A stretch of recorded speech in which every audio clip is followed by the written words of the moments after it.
Hello students, welcome to my channel effortless physics. My name is Monica Agrawal और आज हम एक बहुत ही इम्पॉर्टेंट चैप्टर कर रहे हैं। यानी बच्चे इस चैप्टर के नाम सुन के ही डरते हैं। मतलब जैसे सुना सेमीकंडक्टर्स एंड देयर लाइक कि भाई ये तो हम ऑप्शन में ही डाल रहे हैं। Majority of the students actually कैसा होता है, एकदम एंड का चैप्टर है और बहुत थियोरी है और काफी सारा कंफ्यूजन भी है इस चैप्टर में, सच बोलूं तो। बिकॉज सेमीकंडक्टर्स इतना बड़ा है, means it is literally a subject. तो हम उस चीज को इतनी छोटी सी में कन्फाइन कर रहे हैं तो ऑब्वियसली थोड़ा कंफ्यूजन होगा। छोटी बड़ी चीजों को छोटे छोटे में बताया है, but now you don't have to worry. जैसे मैं हमेशा बोलती हूँ, जितना मैं करा रही हूँ उतना ही करना है आप लोगों को। तो जितना भी थियोरी डिस्कस करूंगी, जो भी फॉर्मूलाज में दूंगी, वो एकदम थरली करना, ठीक है? Okay.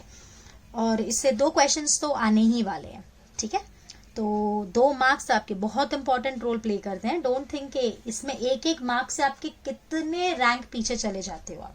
So each marks is very very important. चलो अब स्टार्ट करते हैं। सेमीकंडक्टर्स, बेसिक चीज हम सबको पता है। कंडक्टर्स क्या होते हैं? जो इलेक्ट्रिसिटी कंडक्ट करते हैं, जो अपने थ्रू इलेक्ट्रॉन्स का मोशन होने देते हैं, उनको हम कंडक्टर्स बोलते हैं। इंसुलेटर्स क्या होते हैं? जो फ्लो ऑफ इलेक्ट्रॉन्स अलाउ नहीं करते, जो करंट को फ्लो होने नहीं देते। तो ये सेमी कंडक्टर्स या कोई semiconductors, whatever you pronounce. Semiconductor से क्या समझ में आ रहा है? सेमी मतलब बीच का, आधा आधा। तो ये आधा कंडक्टर है, आधा इंसुलेटर है, मिक्सचर है, कॉम्बिनेशन। जैसे हम चाहें उसको वैसा बना सकते हैं। आपको कंडक्टर चाहिए, कंडक्टर बना लो। आपको इंसुलेटर चाहिए, इंसुलेटर बना लो। So material whose conductivity lies between conductor and insulator. Conductivity वही है कि कितने इलेक्ट्रॉन्स को फ्लो होने देता है। या आप ऐसे बोल सकते हो, material whose resistivity lies in between conductors and insulators. सबसे ज्यादा रेजिस्टिविटी इंसुलेटर्स की, सबसे ज्यादा कंडक्टिविटी कंडक्टर्स की, और इसकी बीच की रेजिस्टिविटी भी बीच की और कंडक्टिविटी भी बीच की। तब यहाँ पे मैंने 2 चीज लिखी है। ये थोड़ा बहुत आपको अप्रोक्सीमेटली आइडिया होना चाहिए, एग्जैक्ट याद नहीं होगा तो भी, बट थोड़ा आइडिया होना चाहिए। ये रो है हमारी रेजिस्टिविटी और सिग्मा है conductivity.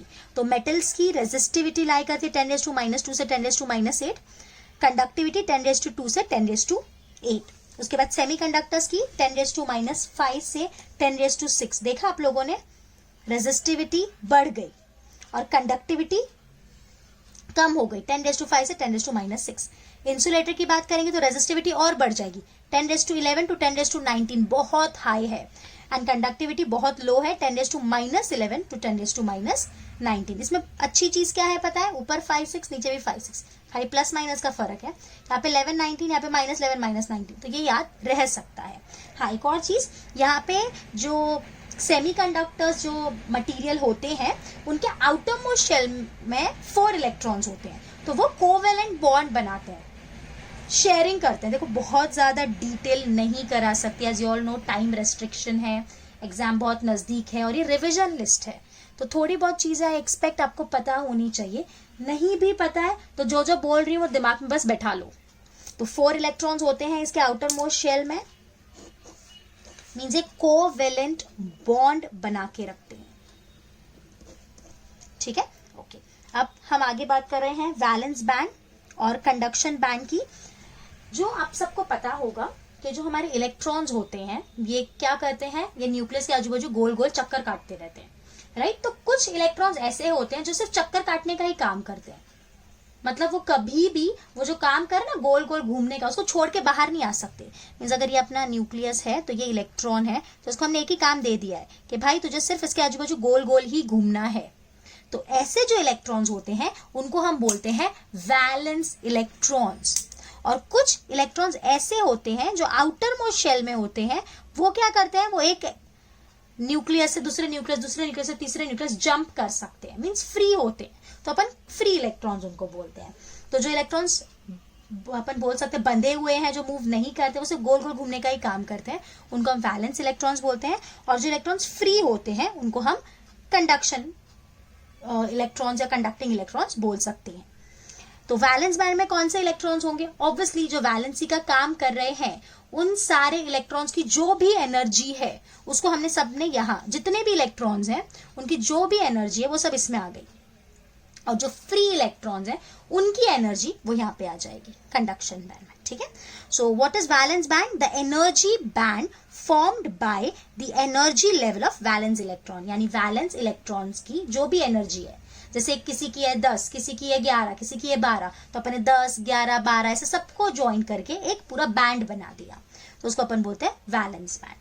Conduction band, so the energy band form by the energy level of conduction electrons या कंडक्टिंग इलेक्ट्रॉन्स, तो उनको अपन बोलते हैं कंडक्शन बैंड। और जो कंडक्शन बैंड है वो वैलेंस बैंड के ऊपर लाई करता है, ठीक है। अब the gap between conduction band and valence band is called as the forbidden gap. अब फॉरबिडन गैप यानी कंडक्शन बैंड और वैलेंस बैंड के बीच में जो गैप होगा उसको अपन बोलेंगे फॉरबिडन गैप। जैसे पहले हम बात कर रहे हैं, यहाँ पे तो पहले सिर्फ बताया है इस तरह से कि ये वैलेंस बैंड है, ये कंडक्शन बैंड है, तो इन दोनों के बीच का जो गैप होगा उसको अपन बोलेंगे फॉरबिडन गैप। ये जो गैप है that is the EC minus EV। इसकी जो टॉप मोस्ट एनर्जी होगी और इसकी जो बॉटम मोस्ट एनर्जी होगी उसका सब्ट्रैक्शन किया है, तो हमको क्या मिल जाएगा? Energy gap. अब हम सबसे पहले बात कर रहे हैं कंडक्टर्स की। कंडक्टर्स में मैंने 2 ड्रॉ किए हैं। इसमें क्या होता है, ये जो वैलेंस बैंड है ये पूरा भरा हुआ होगा और ये जो कंडक्शन बैंड है ये थोड़ा सा पार्शियली फिल्ड होगा, और इनके जो गैप है ये बहुत ही छोटा होगा। देखो मैंने पूरी चीज लिखी हुई है, completely filled valence band, partially field conduction band, और इसके बीच का जो गैप है वो बहुत ही छोटा सा है। यहाँ पे क्या है कि गैप है ही नहीं, मीन्स ये दोनों रीजन ओवरलैप कर रहे हैं। ये आप देख सकते हो, ये इतना, ये है अपना वैलेंस बैंड इतना पूरा, और ये है अपना कंडक्शन बैंड, तो ये रीजन ओवरलैपिंग रीजन है। तो यानी ये जो रीजन है, ये जो इलेक्ट्रॉन्स होंगे दोनों काम करेंगे, वैलेंसी का भी काम करेंगे और कंडक्शन का भी काम करेंगे। नीचे वाले जो इलेक्ट्रॉन्स होंगे वो सिर्फ वैलेंसी का काम करेंगे और ऊपर वाले जो इलेक्ट्रॉन्स होंगे वो कंडक्शन का काम करेंगे।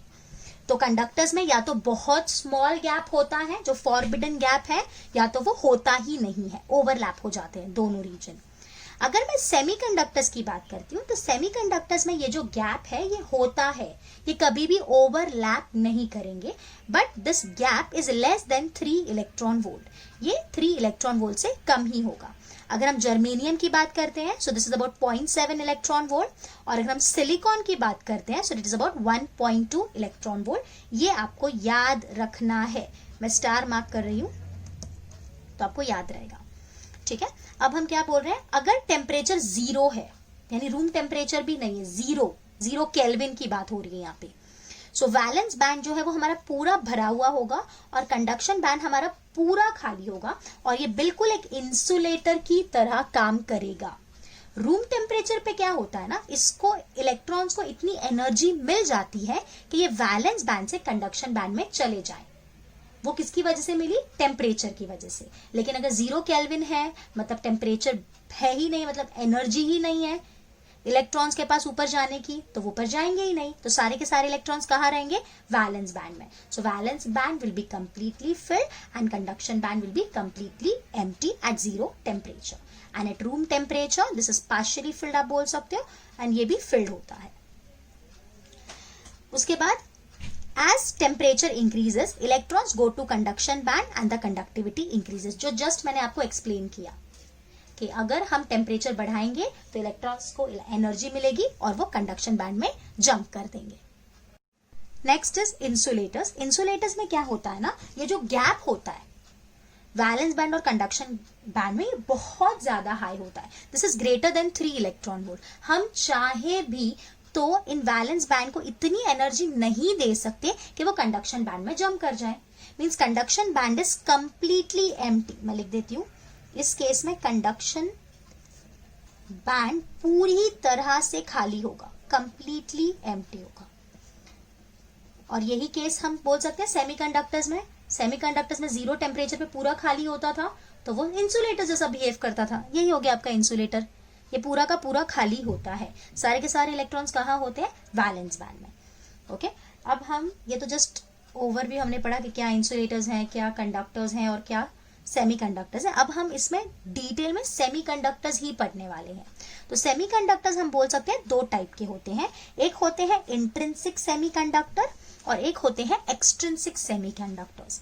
इंट्रिंसिक सेमीकंडक्टर्स को हम बोल सकते हैं दे आर प्योर सेमीकंडक्टर्स, मतलब उनमें कुछ भी मिलावट नहीं है, वो एकदम प्योर होते हैं, तो उनको हम बोलते हैं इंट्रिंसिक सेमीकंडक्टर्स। इनकी कंडक्टिविटी काफी कम होती है, बहुत कम होती है, टेम्परेचर पे डिपेंड करती है। अगर टेम्परेचर ज्यादा होगा तो ज्यादा इलेक्ट्रॉन्स ऊपर चले जाएंगे तो कंडक्टिविटी बढ़ जाएगी। अगर ठंडी का मौसम आ गया तो टेम्परेचर कम हो जाएगा तो इलेक्ट्रॉन्स कम हो जाएंगे। तो हम इस पे रिलाई करते हैं टेम्परेचर पे, हम डिपेंडेंट हो गए हैं टेम्परेचर के ऊपर, यहाँ ऐसा होता है। उसके बाद जितने भी इलेक्ट्रॉन्स ऊपर जाते हैं ना, वो क्या करते हैं, एक वेकेंट स्पेस नीचे छोड़ जाते हैं। कोई भी इलेक्ट्रॉन ऊपर गया तो उसकी खाली जगह बच गई, उसको हम बोलते हैं होल। तो basically holes are not the positive charge, holes are empty space of electrons. मतलब अपन ऐसा बोल सकते हैं कि कभी भी कोई इलेक्ट्रॉन उसके आसपास से जा रहा है तो वो होल क्या करेगा, उस इलेक्ट्रॉन को अपनी तरफ खींच लेगा। इसकी वजह से नहीं क्योंकि वो पॉजिटिव चार्ज है, बट वो खाली जगह है, तो वो इलेक्ट्रॉन को चाहता है कि इलेक्ट्रॉन मेरे अंदर आ जाए, इसके लिए। ओके, सो यहाँ पे अपन बोलेंगे सपोज 3 इलेक्ट्रॉन्स ऊपर गए तो 3 होल्स नीचे बन गए, इसलिए हमने क्या बोला है, number of electrons is equal to number of holes. यहाँ पे जो टोटल करंट फ्लो होती है वो इलेक्ट्रॉन्स की वजह से भी होती है और होल्स की वजह से भी होती है। सो जो टोटल करंट हमको मिलती है that is IE plus IH। Okay, that is the current due to electron plus current due to hole. अब उसके बाद मैंने लिखा है नॉट फॉर प्रैक्टिकल पर्पस। क्यों? क्योंकि हम भरोसा नहीं कर सकते ना इस पे, जब इसका मर्जी आया, मतलब जब टेम्परेचर ज्यादा हुआ तब ज्यादा करंट फ्लो करा रहा है, जब टेम्परेचर कम हुआ तब कम फ्लो करा रहा है। हमको तो ऐसा नहीं है ना, हमको तो throughout whatever be the season, whatever be the weather, हमको तो सेम चाहिए। ऐसा तो नहीं है कि गर्मी में कम चाहिए, ठंडी में ज्यादा चाहिए, या उल्टा वाइसा वर्सा, ऐसा तो नहीं है ना। तो इसके वजह से हम इसको प्रैक्टिकल पर्पस के लिए यूज नहीं करते हैं। तो हम क्या करते हैं, हम इसमें मिलावट करते हैं, that is nothing but doping, simple. हम इसमें कुछ इम्प्योरिटी डाल देते हैं। तो ये जो प्रोसेस है, जैसे आप देख सकते हो आजकल सब चीजों में कुछ ना कुछ मिलावट है, यहाँ पे भी मिलावट है। So what is doping? But ये मिलावट अच्छी है, this is a good thing, यानी इससे हम कुछ अच्छा चीज बना रहे हैं। So process of adding impurities to pure semiconductor is doping. और ये जो भी इम्प्योरिटी हम ऐड करते हैं उसको डोपैंट बोलते हैं, डोपैंट नहीं, डोपैंट्स। ओके, ठीक है। अब एक्सट्रिंसिक सेमीकंडक्टर्स, यही इम्प्योर सेमीकंडक्टर्स जो होते हैं, ये है प्योर सेमीकंडक्टर्स, ये है इम्प्योर सेमीकंडक्टर्स। बट इम्प्योरिटी ऐसे नहीं भर भर के डाल दी, नहीं, ये बहुत ही कम, देख सकते हो, is in the order of 1 atom पर मिलियन एटम। मतलब मिलियन एटम्स में हम एक इम्प्योरिटी डालेंगे, भर भर के इम्प्योरिटी नहीं डालते हैं, 1 एटम पर मिलियन, मतलब बहुत ही कम है। इसकी कंडक्टिविटी हाई होती है।